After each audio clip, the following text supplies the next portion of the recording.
स्वागत है आपका आपके चैनल में। तो आज हम बताने वाले हैं कि संस्कृत में जो गद्य पद्य में जो व्याख्याएं आती हैं दोस्तों, उनको यानी कि जो अनुवाद करने के लिए जो क्वेश्चन आता है दोस्तों, उनको कैसे लिखना है। ठीक है दोस्तों, क्योंकि ये 7 नंबर का होता है, तो ये हमारे बोर्ड एग्जाम के लिए बहुत इंपॉर्टेंट है।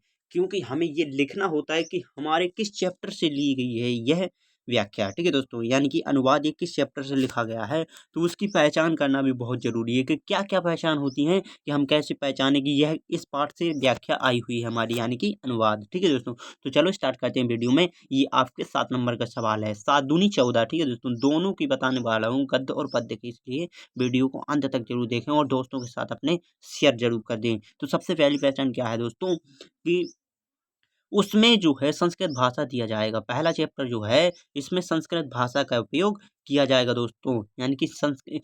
तो यदि कहीं पर भी संस्कृतस्य या भाषा दिया गया हो, तो समझ जाना कि यह संस्कृत भाषा महत्वम पाठ से लिया गया है दोस्तों। इसलिए यह बहुत जरूरी है दोस्तों यह चैप्टर। और 1 या 2 क्वेश्चन इसमें से जरूर आते हैं बोर्ड एग्जाम में। ठीक है दोस्तों, तो अगली क्वेश्चन जो है, जातक कथाएं। ठीक है दोस्तों, जातक कथाएं कैसे पहचानें कि जातक कथाओं से क्वेश्चन लिया गया है। तो यदि वहां पे कहीं भी आपको अतीते लिखकर आता है, तो समझ जाना कि यह जातक कथाओं से लिया गया है दोस्तों।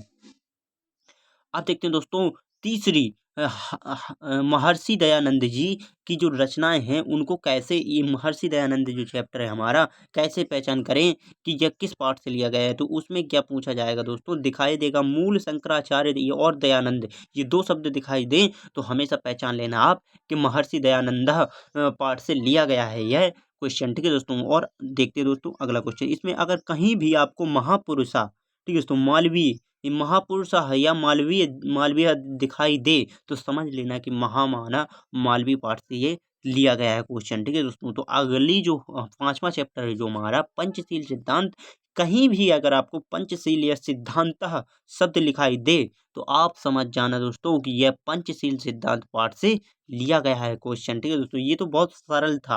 अब देखते हैं दोस्तों, सबसे ज्यादा बच्चे जो बिगड़ते हैं और या फिर कंफ्यूज होते हैं, तो वो होते हैं पद्य चैप्टर से। ठीक है दोस्तों, क्योंकि गद्य चैप्टर से तो वहाँ के नाम ही जस्ट आगे और पहचान में दी जाती है। ठीक है दोस्तों, अब देखते हैं पद्य में। पद्य में क्या पूछा जाता है दोस्तों, यदि कहीं भी, ठीक है दोस्तों, यदि कहीं भी आपको उलूक शब्द दिया गया हो, तो समझ जाना यह जातक कथा पाठ से लिया गया है। ठीक है दोस्तों, पद्य पाठ में, पद्य पाठ में। ठीक है दोस्तों, यानी कि पद्य पाठ में जो व्याख्या दी गई है, यदि वहाँ उलूक शब्द लिखा है, तो समझ जाना यह जातक कथा से लिया गया है। यदि कहीं पर भी मौन, ठीक है दोस्तों, मौन, क्षमा और प्रज्ञा, ठीक है दोस्तों, कहीं भी मौन, क्षमा, प्रज्ञा दिया गया हो क्वेश्चन में, ठीक है दोस्तों, यानी कि जो श्लोक आता है उसमें यदि कहीं भी मौन, क्षमा या प्रज्ञा शब्द दिया गया हो, तो नृपदिलीप पाठ से लिया गया है वो क्वेश्चन। अब देखते हैं अगला क्वेश्चन दोस्तों, यह बहुत ही इंपॉर्टेंट है और हर साल बोर्ड एग्जाम में आता है दोस्तों। तो इसमें आपको आता है सुभाषी रत्नानी पाठ से कौन सा चैप्टर लिया गया है। ठीक है दोस्तों, तो आपको उसमें देखना क्या है दोस्तों, सुभाषित कहीं भी दिया गया हो इसकी पहचान, और सुख, विद्या, काव्य, शास्त्र, उदेत और निदंतु। ठीक है दोस्तों, ये शब्द कहीं भी दिखाई दे, तो आप आंखें मीच कर क्या लगा देना, उसके पाठ का नाम सुभाषी रत्नानी लगा देना दोस्तों। अगर आपने ये जो मैं बता रहा हूँ इसे पढ़ लिया, तो आपके 2 नंबर बिल्कुल फिक्स दोस्तों। और 7 नंबर, क्योंकि बोर्ड एग्जामिनर सबसे पहले यही देखता है कि बच्चे ने क्या पढ़ा है, इसका राइट। अगर पाठ का नाम ही नहीं है सही है, तो वो आपने और बकाया सही भी लिखा होगा, तो उसके नंबर भी काट लेगा दोस्तों। यदि महामाना मालवीय शब्द इस चैप्टर का जो पहचान है वो जयंती, अगर कहीं भी जयंती लिखा है, तो समझ लेना महामाना मालवीय जी के पाठ से लिया गया है दोस्तों। तो आशा करते हैं वीडियो पसंद है तो चैनल को सब्सक्राइब करके हमें इसी प्रकार से मोटिवेटेड करते रहें। थैंक यू दोस्तों। आपके बोर्ड एग्जाम की ज़्यादा दिन नहीं, कल ही आपका बोर्ड एग्जाम है दोस्तों, इसलिए अपने दोस्तों के साथ इस वीडियो को जरूर शेयर कर देना।